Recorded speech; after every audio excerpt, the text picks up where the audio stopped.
ಕಿತ್ತೂರು ರಾಣಿ ಚೆನ್ನಮ್ಮ ಮಹಿಳಾ ಮಂಡಳಿ ಬೀದರ್ ಹಾಗೂ ಕರ್ನಾಟಕ ಲೇಖಕಿಯರ ಸಂಘ ಬೀದರ್ ಇವರ ಸಂಯುಕ್ತಾಶ್ರಯದಲ್ಲಿ ಕರ್ನಾಟಕ ರಾಜ್ಯೋತ್ಸವ ನಿಮಿತ್ತವಾಗಿ ನಾಡಹಬ್ಬ ಆಚರಣೆ 2025 ಅತಿಥಿ ಉಪನ್ಯಾಸ, ಸಂಗೀತ, ಪ್ರಶಸ್ತಿ ಹಾಗೂ ಸನ್ಮಾನ ಸಮಾರಂಭ ಹಮ್ಮಿಕೊಂಡಿದ್ದು, ತಾಯಿ ಭುವನೇಶ್ವರಿಯ ಭಾವಚಿತ್ರಕ್ಕೆ ಪೂಜೆ ಸಲ್ಲಿಸುವ ಮೂಲಕ ಕಿತ್ತೂರು ರಾಣಿ ಚೆನ್ನಮ್ಮ ಮಹಿಳಾ ಮಂಡಳ ಅಧ್ಯಕ್ಷರು ಹಾಗೂ ಕಾರ್ಯಕ್ರಮದ ಸರ್ವಾಧ್ಯಕ್ಷರಾದ ಶ್ರೀಮತಿ ಗುರಮ್ಮ ಸಿದ್ದಾರೆಡ್ಡಿಯವರು ಕಾರ್ಯಕ್ರಮ ಉದ್ಘಾಟನೆ ಮಾಡಿದರು. ಕಿತ್ತೂರು ರಾಣಿ ಚೆನ್ನಮ್ಮ ಮಹಿಳಾ ಮಂಡಳದ ಕಾರ್ಯದರ್ಶಿ ಶ್ರೀಮತಿ ಪುಣ್ಯಾವತಿ ವೀಸಾಜಿಯವರು ಪ್ರಾಸ್ತಾವಿಕವಾಗಿ ಮಾತನಾಡಿ, ಕಿತ್ತೂರು ರಾಣಿ ಚೆನ್ನಮ್ಮ ಮಹಿಳಾ ಮಂಡಳಿಯನ್ನ 85-86ರಲ್ಲಿ ಪ್ರಾರಂಭ ಮಾಡಿದ್ದು ಮಹಿಳಾ ಸಾಂತ್ವನ ಕೇಂದ್ರ, ಮಹಿಳಾ ಸಬಲೀಕರಣ, ಶೋಷಣೆಗೆ ಒಳಗಾದ ಮಹಿಳೆಯರಿಗೆ ಮಾರ್ಗದರ್ಶನ ನೀಡುವುದು, ವಿವಾಹ ವಿಚ್ಛೇದನಕ್ಕೆ ಒಳಗಾದ ಮಹಿಳೆಯರಿಗೆ, ವಿಧವಾ ಮಹಿಳೆಯರಿಗೆ ಮಾರ್ಗದರ್ಶನ ನೀಡುವುದು, ಅವರಿಗೆ ಬಲ ತುಂಬುವುದು, ಹಿರಿಯ ನಾಗರಿಕರಿಗೆ ದಾರಿದೀಪ ಆಗುವುದು ಇದರ ಮುಖ್ಯ ಧ್ಯೇಯ ಉದ್ದೇಶವಾಗಿತ್ತು. ಮಹಿಳೆಯರಿಗೆ ಆಶ್ರಯ, ವಸತಿ, ಶಿಕ್ಷಣ ನೀಡುವುದು, ಹೀಗೆ ಮಹಿಳೆಯರ ಪರ ಹಲವಾರು ಕೆಲಸ ಮಾಡಲಾಗ್ತಾ ಇದೆ. ಎಷ್ಟೋ ಮಹಿಳೆಯರ ಜೀವನ ರೂಪಿಸುವಲ್ಲಿ ಕಾರಣೀಕರ್ತ ಮಹಿಳಾ ಮಂಡಳ ಆಗಿದೆ ಎಂದು ತಿಳಿಸಿದರು. ಜೊತೆಗೆ ಇದೇ ವೇಳೆ ಮಹಿಳಾ ಲೇಖಕಿಯರ ಸಂಘದ ಬಗ್ಗೆ ಕೂಡ ಮಾತನಾಡಿದರು. ಸರ್ಕಾರಿ ಪದವಿ ಕಾಲೇಜು ಹುಮ್ನಾಬಾದ್ ಉಪನ್ಯಾಸಕಿ ಶ್ರೀಮತಿ ಡಾಕ್ಟರ್ ಜಗದೇವಿ ತಿಪ್ಪಿಶೆಟ್ಟಿಯವರು ಮೈಸೂರು ಪ್ರಾಂತದಿಂದ ಕರ್ನಾಟಕ ರಾಜ್ಯೋತ್ಸವದ ಇತಿಹಾಸದ ಬಗ್ಗೆ, ಕನ್ನಡದ ಹಿರಿಮೆ ಗರಿಮೆ ಬಗ್ಗೆ, ಕನ್ನಡ ಕಟ್ಟಿ ಬೆಳೆಸಿದ ಇತಿಹಾಸದ ಬಗ್ಗೆ ವಿಶೇಷ ಉಪನ್ಯಾಸ ನೀಡಿದರು.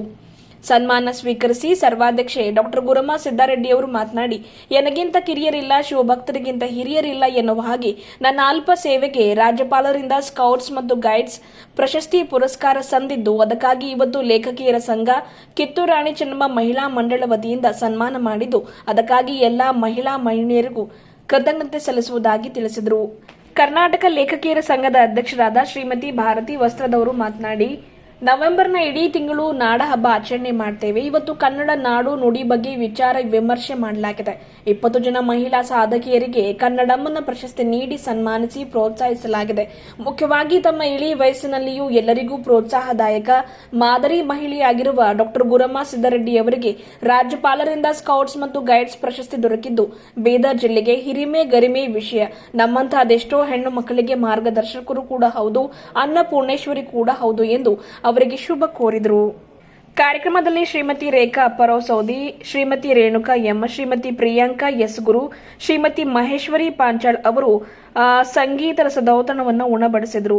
ಕರ್ನಾಟಕ ಲೇಖಕಿಯರ ಸಂಘದ ಮಾಜಿ ಅಧ್ಯಕ್ಷರಾದ ಲೀಲಾವತಿ ನಿಂಬೋರೆ, ಕರ್ನಾಟಕ ಲೇಖಕಿಯರ ಸಂಘದ ಮಾಜಿ ಅಧ್ಯಕ್ಷರಾದ ಶ್ರೀಮತಿ ವಜ್ರಾ ಪಾಟೀಲ್, ಕರ್ನಾಟಕ ಲೇಖಕಿಯರ ಸಂಘದ ಮಾಜಿ ಅಧ್ಯಕ್ಷರಾದ ಶ್ರೀಮತಿ ಕಸ್ತೂರಿ ಪಟಪಳ್ಳಿ, ಅಕ್ಕ ಮಹದೇವಿ ಮಹಿಳಾ ಪತ್ತಿನ ಸಹಕಾರ ಸಂಘ ಅಧ್ಯಕ್ಷರಾದ ಶ್ರೀಮತಿ ಡಾಕ್ಟರ್ ಸಾವಿತ್ರಿ ಹೆಬ್ಬಾಳೆ, ದತ್ತಗಿರಿ ಪ್ರೌಢಶಾಲೆಯ ಪ್ರಾಂಶುಪಾಲರಾದ ಜಯದೇವಿ ಯದ್ಲಾಪುರೆ, ಕಿತ್ತೂರು ರಾಣಿ ಚೆನ್ನಮ್ಮ ಮಹಿಳಾ ಮಂಡಳದ ಕಾರ್ಯದರ್ಶಿ ಶ್ರೀಮತಿ ಪುಣ್ಯಾವತಿ ವೀಸಾಜಿ, ಶ್ರೀಮತಿ ಮಂಗಲಾ ಭಾಗವತ್ ಉಪಾಧ್ಯಕ್ಷರು, ಭಾರತ ಸ್ಕೌಟ್ಸ್ ಮತ್ತು ಗೈಡ್ಸ್ ಬೀದರ್, ವಿದ್ಯಾರಣ್ಯ ಪ್ರೌಢಶಾಲೆಯ ಮುಖ್ಯ ಗುರುಗಳಾದ ಶ್ರೀಮತಿ ಪ್ರತಿಭಾ ಚಾಮ, ಕರ್ನಾಟಕ ಸರ್ಕಾರಿ ನೌಕರ ಸಂಘದ ಅಧ್ಯಕ್ಷರಾದ ಶ್ರೀಮತಿ ಪಾರ್ವತಿ ಸೋನಾರಿ ಸೇರಿದಂತೆ ಇನ್ನಿತರರು ಇದ್ದರು. ಇದೇ ಕಾರ್ಯಕ್ರಮದಲ್ಲಿ ವಿವಿಧ ಕ್ಷೇತ್ರದಲ್ಲಿ ಗಣನೀಯ ಸೇವೆ ಸಲ್ಲಿಸಿದ ಸಾಧಕಿಯರಿಗೆ ಗುರುತಿಸಿ ಸನ್ಮಾನಿಸಿ ಪ್ರೋತ್ಸಾಹಿಸಲಾಯಿತು.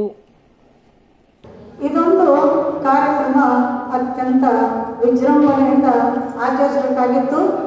ಆದರೆ ಸಮಯದ ಒಂದು ಅಭಾವಕ್ಕಾಗಿ ಇದನ್ನು ಮೊಟಕುಗೊಳಿಸಿ ಈ ಕಾರ್ಯಕ್ರಮವನ್ನು ಹಮ್ಮಿಕೊಂಡಿದ್ದೀವಿ. ಕಿತ್ತೂರು ರಾಣಿ ಚೆನ್ನಮ್ಮ ಮಹಿಳಾ ಮಂಡಳವು 1985-86ನೇ ಸಾಲಿನಲ್ಲಿ ಜನಿಸಿದೆ. ಇದರ ಅಡಿಯಲ್ಲಿ ಶಕ್ತಿ ಸಂದನ, ಸಾಂತ್ವನ ಕೇಂದ್ರ, ಹಿರಿಯ ನಾಗರಿಕರ ಹಗಲು ಸೇವಾ ಕೇಂದ್ರ ಕಲಬುರಗಿಯಲ್ಲಿ ಕಾರ್ಯ ನಿರ್ವಹಿಸುತ್ತಿವೆ.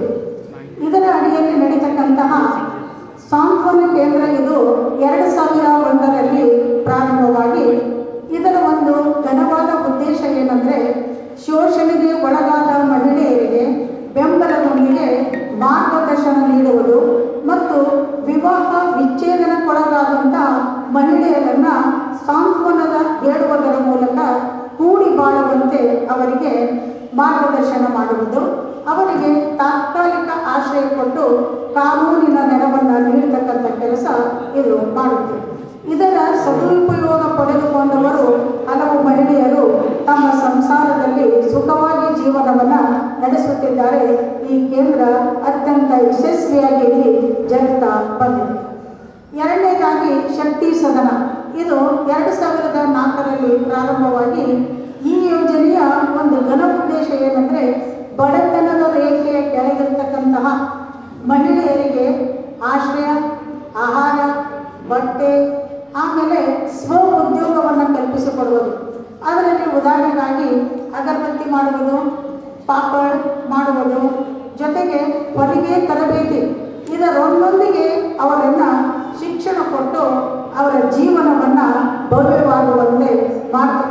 ನಿಟ್ಟಿನಲ್ಲಿ ಇದು ಕೆಲಸ ಮಾಡುತ್ತೆ.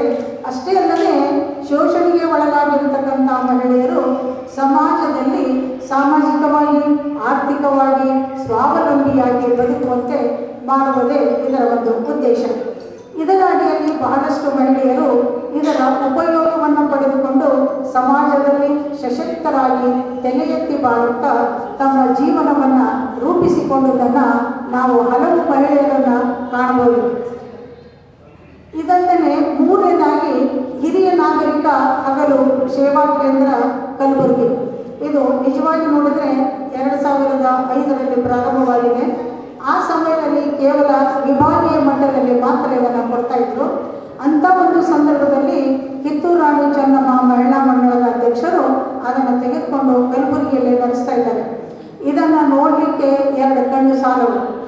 ಅಂಥ ಒಂದು ಹಿರಿಯ ನಾಗರಿಕರು ಎಷ್ಟೊಂದು ತಮ್ಮ ಮನಸ್ಸಿನ ದುಃಖವನ್ನು ಮರೆತು ಅಲ್ಲಿ ಜೀವನ ಸಾಗಿಸ್ತಾರೆ ಅಂದರೆ 50ಕ್ಕಿಂತಲೂ ಹೆಚ್ಚು ಜನರು. ಅವರು ಮುಂಜಾನೆ ಬರ್ತಾರೆ, ಬಂದು ಟೀ ಬಿಸ್ಕೆಟ್ ತೆಗೆದುಕೊಂಡು ಆಮೇಲೆ ದಿನಪತ್ರಿಕೆಯನ್ನು ಜಾಲಾಡಿ ಓದ್ತಾರೆ. ಒಂದೊಂದು ಲೈನ್ ಬಿಡಲಾರದ ಹಾಗೆ 5-6 ದಿನಪತ್ರಿಕೆಯನ್ನು ಓದ್ತಾರೆ. ಓದುವುದರ ಜೊತೆಗೆ ಭಜನೆ ಮಾಡ್ತಾರೆ, ಯೋಗ ಮಾಡ್ತಾರೆ. ಆಮೇಲೆ ಚಿಂತನ ಮಂಥನದಲ್ಲಿಯೂ ಸಹಿತ ತಮ್ಮನ್ನು ತಾವು ತೊಡಗಿಸಿಕೊಳ್ತಾರೆ. ಒಬ್ಬರ ಸುಖಕ್ಕೆ ಮತ್ತೊಬ್ಬರು ಬೆಂಬಲರಾಗಿ ನಿಲ್ತಾರೆ, ದುಃಖದಲ್ಲಿದ್ದಾಗ ಆಶ್ರಯರಾಗಿ ನಿಲ್ಲುತ್ತಾರೆ. ಅಷ್ಟೇ ಅಲ್ಲ, ಇಲ್ಲಿ ದಿನದಿಂದ ದಿನಕ್ಕೆ ಅವರ ಸಂಖ್ಯೆ ಹೆಚ್ಚಾಗ್ತಾನೇ ಇದೆಯಲ್ಲ. ಇವರ ದೈನಂದಿನ ಕಾರ್ಯಕ್ರಮಗಳನ್ನು ನೋಡಿದರೆ ಎಂಥವರಿಗೋದರೂ ಆಶ್ಚರ್ಯ ಮೂಡುತ್ತೆ. ಬೇಜಾರಾಗಿತ್ತಂದರೆ ಆಟ ಆಡ್ತಾರೆ. ಅವರು ಎಂಥ ಆಟ ಆಡ್ತಾರೆ ಅಂದರೆ ಕೇರಮ್ ಆಡ್ತಾರೆ, ಚೆಸ್ ಆಡ್ತಾರೆ. ಆಮೇಲೆ ಹಿಂದಿನ ಕಾಲದಲ್ಲಿ ಅದು ಒಂದಿಷ್ಟು ಮನೆ ಬಂದು ಆಟ ಆಡ್ತಾ ಇದ್ರಲ್ಲ, ಈಗ ನಾವು ನೋಡಿದ್ರೆ ಅದು ಹುಲಿ ಕಟ್ಟಿ ಮನೆ ಅಂತ ತಿಳ್ಕೊಂಡು ಹೇಳ್ತಾರ. ಆ ಥರದ ಆಟವನ್ನು ಸಹಿತ ಆಡಿ ಜೀವನದಲ್ಲಿ ಸುಖವನ್ನು ಅವರು ಅನುಭವಿಸ್ತಾ ಇದ್ದಾರೆ. ಅಷ್ಟೇ ಅಲ್ಲ, ಅವರು ನಮ್ಮಿಂದಾಗಿ ಅಲ್ಲ, ವರ್ಷದಲ್ಲಿ ಒಂದ್ಸಲ ಪ್ರವಾಸಕ್ಕೆ ಹೋಗ್ತಾರೆ. ಅವರು ತಿರುಪತಿವರೆಗೂ ಹೋಗ್ಬಂದಿದ್ದಾರೆ. ಅದರ ಒಂದು ಯೋಜನೆಯನ್ನ ಅಮ್ಮವರೇ ಮಾಡ್ತಾರೆ. ಅದು ಹೆಂಗಂತಂದ್ರೆ 10 ಜನರ ಗುಂಪಿಗೆ ಒಬ್ಬನನ್ನಾಗಿ ಗಂಡನನ್ನಾಗಿ ನೇಮಿಸ್ತಾರೆ. ಅವರ ವಸ್ತು ಆಗು ಹೋಗು ಲಾಲನೆ ಪಾಲನೆ ಎಲ್ಲ ಆ ಒಬ್ಬ ವ್ಯಕ್ತಿಗೆ ಸಂಬಂಧಪಟ್ಟಿದ್ದು. ಈ ರೀತಿಯಾಗಿ ಸೇವೆಯನ್ನು ಮಾಡ್ತಕ್ಕಂಥವರು ನಮ್ಮ ಗಣ್ಯರಿಗಿದ್ದಾರೆ ಅಂದರೆ ಅದು ನಮ್ಮ ಅಹೋಭಾಗ್ಯ ಅಂತ ತಿಳ್ಕೊಂಡು ನಾವು ತಿಳ್ಕೊಬೇಕಾಗುತ್ತೆ. 76ರ ದಶಕದಲ್ಲಿ ನಮ್ಮ ಒಂದು ಕಿತ್ತೂರು ರಾಣಿ ಚೆನ್ನಮ್ಮ ಮಹಿಳಾ ಮಂಡಳಿ ಹುಟ್ಟುಕೊಂಡು ಮೊಟ್ಟ ಮೊದಲವಾಗಿ ಬೀದರ್ನಲ್ಲಿ ಒಂದು ಮಹಿಳೆಯರು ಏನ್ ಬೇಕಾದ್ರೂ ಮಾಡ್ಬೋದು ಅನ್ನೋದನ್ನ ತೋರಿಸಿಕೊಟ್ಟಿರ್ತಕ್ಕಂಥ ಸಂಘ ಅದು. ಅದನ್ನ ತುಂಬಾ ಚೆನ್ನಾಗಿ ನಡೆಸಿಕೊಂಡು ಬಂದಿದ್ದಾರೆ ನಮ್ಮ ಸಿದ್ದರೆಡ್ಡಿ ಅಮ್ಮ ಅವರು. ಅದೇ ರೀತಿಯಾಗಿ ನಮ್ಮ ಲೇಖಕಿಯರ ಸಂಘ, ಇದು ಕೂಡ ಇಷ್ಟೊತ್ತಿನ ತನಕ ಎಲ್ಲ ನಮ್ಮ ಲೇಖಕಿಯರ ಸಂಘ ಬಗ್ಗೆ ಹೇಳಿದ್ದಾರೆ. ನಾವು ಯಾವುದಕ್ಕೂ ಕಡಿಮೆ ಇಲ್ಲ, ಇಡೀ ವೇದಿಕೆ ಮೇಲೆ ನಾವು ಹೆಣ್ಮಕ್ಳು ಇದ್ದೀವಿ ಅಂತ. ಎಲ್ಲಕ್ಕಿಂತ ಮುಖ್ಯವಾಗಿ ಎಲ್ಲ ಹಿರಿಯ ಚೇತನಗಳು ಕೂತ್ಕೊಂಡಿವೆ. ಒಂದು ಸ್ವಲ್ಪ ಜನ ಅಷ್ಟೇ ನಾವು ಸ್ವಲ್ಪ ಅವ್ರಿಗಿಂತ ಕಡಿಮೆ ಇದ್ರು, ಬಟ್ ನಾವೇ ಮುಖ್ಯರ ಕಾಣಿಸ್ತೀವಿ, ಅವರೇ ಸಣ್ಣವ್ರಿಗೆ ಕಾಣಿಸ್ತಾ ಇದ್ರು. ನೀವು ನೋಡ್ಬೋದು ಎಷ್ಟು ಚಂದ ಅದು. ಆ ಒಂದು ವೇದಿಕೆಗೂ ಒಂದು ಬಹಳ ಸಂಭ್ರಮ ಅಂತ ನಾವು ಅನ್ಬೋದು. ಈಗ ವಿವಿಧ ಕ್ಷೇತ್ರದಲ್ಲಿ ಸಾಧನೆಯನ್ನು ಮಾಡಿರ್ತಕ್ಕಂಥ ಸಾಧಕಿಯರಿಗೆ ಒಂದು ಕಡೆ ಕಿತ್ತೂರು ರಾಣಿ ಚೆನ್ನಮ್ಮ ಮಹಿಳಾ ಮಂಡಲದ ವತಿಯಿಂದ ಒಂದಿಷ್ಟು ಸಾಧಕಿಯರನ್ನ ಸನ್ಮಾನ ಮಾಡ್ತಾ ಇದ್ದಾರೆ, ಒಂದಿಷ್ಟು ಸಾಧಕಿಯರನ್ನ ಲೇಖಕಿಯರ ಸಂಘದಿಂದ ಸನ್ಮಾನ ಮಾಡ್ತಾ ಇದ್ದಾರೆ. ಈಗ ಮುಖ್ಯವಾಗಿ ಮೊಟ್ಟ ಮೊದಲಿಗೆ ಶ್ರೀಮತಿ ತುಳಸಮ್ಮ ಸಂಗ್ರಾಮ್ ಸಿಂಧೆ ಇವರು ಜನಪದ ಹಾಡುಗಳನ್ನು ಹಾಡಿ ರಾಜ್ಯ ಮಟ್ಟದಲ್ಲಿ ಪ್ರಶಸ್ತಿಯನ್ನ ಪಡೆದುಕೊಂಡಿರ್ತಕ್ಕಂತಹ ಸಾಧಕಿಯರು. ಇವರನ್ನ ಲೇಖಕಿಯರ ಸಂಘದವರು ಸನ್ಮಾನ ಮಾಡ್ತಾ ಇದ್ದಾರೆ. ಲೇಖಕಿಯರ ಸಂಘ ಹಾಗೂ ಕಿತ್ತೂರು ರಾಣಿ ಚೆನ್ನಮ್ಮ ಮಹಿಳಾ ಮಂಡಳ ಇವರ ಸಂಯುಕ್ತ ಆಶ್ರಯದಲ್ಲಿ ಇವತ್ತಿನ ದಿವಸ ನನಗೆ ಸನ್ಮಾನ ಕಾರ್ಯಕ್ರಮವನ್ನು ಇಟ್ಟುಕೊಂಡಿದ್ದು ಇದು ಬಹಳ ಒಂದು ಅಭಿನಂದನೀಯವಾದದ್ದು. ಯಾಕಂದರೆ ನಾನು ನನ್ನ ಅಭಿನಂದನೆಗಳನ್ನು ಅವರಿಗೆ ಸಲ್ಲಿಸುತ್ತೇನೆ. ನನಗಿಂತ ಕಿರಿಯರಿಲ್ಲ, ಶಿವಭಕ್ತರಿಗಿಂತ ಹಿರಿಯರಿಲ್ಲ. ನನ್ನ ಅಲ್ಪ ಸೇವೆಗೆ ಸನ್ಮಾನಿಸಿ ಗವರ್ನರ್ ಅವರು ಒಂದು ಅವಾರ್ಡ್ ಕೊಟ್ಟಿದ್ದಾರೆ. ಅದಕ್ಕೆ ನಮ್ಮ ಬೀದರ್ನಲ್ಲಿ ನಮ್ಮ ಅಭಿಮಾನಿಗಳು ಹಾಗೂ ನನ್ನ ಗೆಳತಿಯರು, ಲೇಖಕಿಯರ ಸಂಘದವರು, ಕಿತ್ತೂರು ರಾಣಿ ಚೆನ್ನಮ್ಮ ಮಹಿಳಾ ಮಂಡಳದ ಸದಸ್ಯರು ಎಲ್ಲರೂ ಸೇರಿ ಈ ಒಂದು ಕಾರ್ಯಕ್ರಮವನ್ನು ಮಾಡಿದ್ದಕ್ಕಾಗಿ ನನಗೆ ಬಹಳ ಸಂತೋಷವೆನಿಸಿದೆ. ಎಲ್ಲರಿಗೂ ಇದರಲ್ಲಿ ಭಾಗವಹಿಸಿದ ಎಲ್ಲರಿಗೂ ಮತ್ತು ಇದರಲ್ಲಿ ಬಹಳಷ್ಟು ಜನ ಹಾಡಿದ್ದಾರೆ. ನಮ್ಮದು ರೇಖಾ ಸೌದಿ, ಆಮೇಲೆ ಮಹೇಶ್ವರಿ ಪಾಂಚಾಳ, ಸಾಕಷ್ಟು ಜನ ಹಾಡಿದ್ದಾರೆ ಹಾಗೂ ಭಾಷಣವನ್ನು ಮಾಡಿದ್ದಾರೆ. ನಮ್ಮ ಪಾರ್ವತಿ ಸುನಾರೆ, ಪುಣ್ಯವತಿ ವಿಸಾಜಿ, ಜಗದೇವಿ ತಿಪ್ಸೆಟ್ಟಿ, ಭಾರತಿ ವಸ್ತ್ರದವರು ಕೂಡ ಮುಂಚೂಣಿಯಲ್ಲಿದ್ದು ಈ ಎಲ್ಲ ಒಂದು ಕಾರ್ಯಕ್ರಮವನ್ನು ಎಲ್ಲರ ಸಹಕಾರದೊಂದಿಗೆ ತಮ್ಮದೆಲ್ಲರನ್ನ ನೋಡಿದರೆ ಸಮುದ್ರದ ತಳದಲ್ಲಿ ಮುತ್ತುಗಳನ್ನು ಆಯ್ದು ತಂದು ಹಾರವನ್ನು ಮಾಡಿದ ಹಾಗೆ ಈ ಒಂದು ಕಾರ್ಯಕ್ರಮ ನಡೀತು. ತಮ್ಮೆಲ್ಲರನ್ನ ನೋಡಿ ನನಗೆ ಬಹಳ ಸಂತೋಷ ಆಯಿತು. ಭಾಳ ಸಂತೋಷ ಅಂದರೆ ಇಷ್ಟು ಹೇಳ್ಕೊಳ್ಳಾರ್ದಷ್ಟು ಸಂತೋಷ ಆಗಿದೆ. ನಾನು ಮಾಡಿದ್ದು ಅಳಿಲು ಸೇವೆ, ಆದರೆ ನನಗೆ ಸಮಾಜ ಮಾಡಿದ್ದು ನಾನು ಎಂದೂ ಮರೆಯುವಂತಿಲ್ಲ. ಸಮಾಜಕ್ಕೆ ನನ್ನ ಋಣ ತೀರಿಸಲು ಹೇಗೆ ಸಾಧ್ಯ ಅಂತ ನಾನು ಕೂಡ ಯೋಚನೆ ಮಾಡ್ತಾ ಇದ್ದೇನೆ. ನನಗೆ ಎಲ್ಲರಿಗೆ ಹಾಗೂ ಡಾಕ್ಟರ್ ಜಗದೇವಿ ತಿಪ್ಸೆಟ್ಟಿಯವರು ಕನ್ನಡದ ಬಗ್ಗೆ ತುಂಬ ಚೆನ್ನಾಗಿ ಮಾತಾಡಿದರು ಈ ಒಂದು ಸಮಾರಂಭದಲ್ಲಿ. ಅವರಿಗೂ ಕೂಡ ನಾನು ನನ್ನ ಅಭಿನಂದನೆಗಳನ್ನು ಸಲ್ಲಿಸ್ತೇನೆ. ನಮಸ್ಕಾರ ಎಲ್ಲರಿಗೂ. ಇಂದು ನವಂಬರ್ ತಿಂಗಳ ಪೂರ್ತಿ ನಾಡ ಹಬ್ಬದ ಆಚರಣೆ ಮಾಡುವಂಥ ದಿನ. ನಾವು ಕರ್ನಾಟಕ ಲೇಖಕಿಯ ಸಂಘ ಕಿತ್ತೂರ ರಾಣಿ ಚೆನ್ನಮ್ಮ ಮಹಿಳಾ ಮಂಡಳದಿಂದ ಇಂದು ಕಾರ್ಯಕ್ರಮ ಹಾಕ್ಕೊಂಡಿದ್ದೀವಿ. ಅದರದ್ದು 2 ನುಡಿ ಮಾತ್ರ ತಮ್ಮೆದುರು ತರ್ತೀನಿ. ನಮಸ್ತೆ ಎಲ್ಲರಿಗೂ. ಕರ್ನಾಟಕ ರಾಜ್ಯೋತ್ಸವ ನಿಮಿತ್ತ ನಾಡ ಹಬ್ಬ ಆಚರಿಸೋಣ. ಕನ್ನಡ ನಾಡು ನುಡಿಯ ಬಗ್ಗೆ ಹೊಸ ವಿಚಾರ ತಿಳಿಯೋಣ. ಚಂದದ ಕೇವಲ ಕನ್ನಡ ಹಾಡುಗಳನ್ನು ಮಾತ್ರ ಕೇಳೋಣ. ಕನ್ನಡವನ್ನು ವಿವಿಧ ರಂಗಗಳಲ್ಲಿ ಸೇವೆ ಸಲ್ಲಿಸಿದ ಸ್ತ್ರೀ ರತ್ನಗಳ ಸಾಧನೆಗೆ ಪ್ರಶಸ್ತಿ ಸನ್ಮಾನ ಮಾಡುವುದನ್ನು ನೋಡಿ ಸಂಭ್ರಮಿಸೋಣ. ಅಚ್ಚ ಕನ್ನಡದ ಮಾತುಗಳನ್ನು ಆಡುತ್ತಾ ಕೇಳುತ್ತಾ ಊಟ ಮಾಡೋಣ. ಬರುತ್ತೀರಲ್ಲವೇ? ಬರುತ್ತೀರಿ ನಂಗೊತ್ತು. ನಿಮ್ಮೆಲ್ಲರ ಬರುವಿಕೆ ನಿರೀಕ್ಷೆಯಲ್ಲಿರುವ ಅಧ್ಯಕ್ಷರು, ಸರ್ವಾಧ್ಯಕ್ಷರು, ಸರ್ವ ಸದಸ್ಯರು, ಕಿತ್ತೂರ ರಾಣಿ ಚೆನ್ನಮ್ಮ ಮಹಿಳಾ ಮಂಡಳ ಹಾಗೂ ಕರ್ನಾಟಕ ಲೇಖಕಿಯರ ಸಂಘ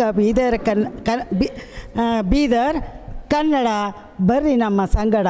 ನಾವೆಲ್ಲರೂ ಸೇರೋಣ, ಕನ್ನಡ ಮಾತೆಗೆ ಕೈ ಜೋಡಿಸೋಣ. ಕನ್ನಡಮ್ಮನ ಪ್ರಶಸ್ತಿಯನ್ನು ಪಡೆದುಕೊಂಡು 20 ಜನ ಸ್ತ್ರೀಯರು ಇಲ್ಲಿ ನಮಗೆ ಮಹಿಳಾ ಮಂಡಳ ಮತ್ತು ಲೇಖಕಿ ಸಂಘದಿಂದ ಹೊರಹೊಮ್ಮಿದ್ದಾರೆ. ಆ ಎಲ್ಲ ಮಾತೆಯರಿಗೆ ನಮಿಸುತ್ತಾ ಈ ಅವಕಾಶ ಒದಗಿಸಿದ 2 ವೇದಿಕೆಗಳಿಗೆ ವಂದಿಸುತ್ತಾ ತಮ್ಮೆಲ್ಲರಿಗೂ ಅಭಿನಂದಿಸುತ್ತಾ ನನ್ನ 2 ಮಾತುಗಳನ್ನು ಮುಗಿಸ್ತೇನೆ. ಜೈ ಹಿಂದ್, ಜೈ ಕರ್ನಾಟಕ. ಜೊತೆಯಾಗಿ ಗುರಮ್ಮ ಸಿದ್ದಾರೆಡ್ಡಿ ಅಧ್ಯಕ್ಷರಿದ್ದೀನಿ. ಗುರಮ್ಮ ಸಿದ್ದಾರೆಡ್ಡಿ ತಾಯಿಯವರು ನಮಗೆ ಎಲ್ಲ ರೀತಿಯಿಂದಲೂ ಸಹಾಯವಾಗಿ ಬೆನ್ನೆಲುಬಾಗಿ ನಿಂತಿದ್ದಾರೆ. ಅದಕ್ಕೆ ನಾವು ಮಾರ್ಚ್ 8ಕ್ಕೆ ತಾಯಿ ಅನ್ನಪೂರ್ಣೇಶ್ವರಿ ಎನ್ನುವಂಥ ಪ್ರಶಸ್ತಿಯನ್ನು ಕೊಟ್ಟಿದ್ದೇವೆ. ಅದರ ಜೊತೆಗೆ ಆ ಸಾಕಾರವಾಗಿ ಇವತ್ತೂ ಕೂಡ ಪ್ರಸಾದ ಸೇವೆ ಅವರಿಂದಲೇ. ತಮ್ಮೆಲ್ಲರಿಗೂ ಬಂದು ಈ ಕಾರ್ಯಕ್ರಮದಲ್ಲಿ ಖುಷಿಯಿಂದ ಭಾಗಿಯಾಗಿ ಭಾಳ ಲವಲವಿಕೆಯಿಂದ ಇದ್ದದಕ್ಕೆ ನಾವು ತಮಗೆ ಧನ್ಯವಾದಗಳನ್ನು ಅರ್ಪಿಸ್ತೀನಿ. ಜೈ ಹಿಂದ್, ಜೈ ಕರ್ನಾಟಕ.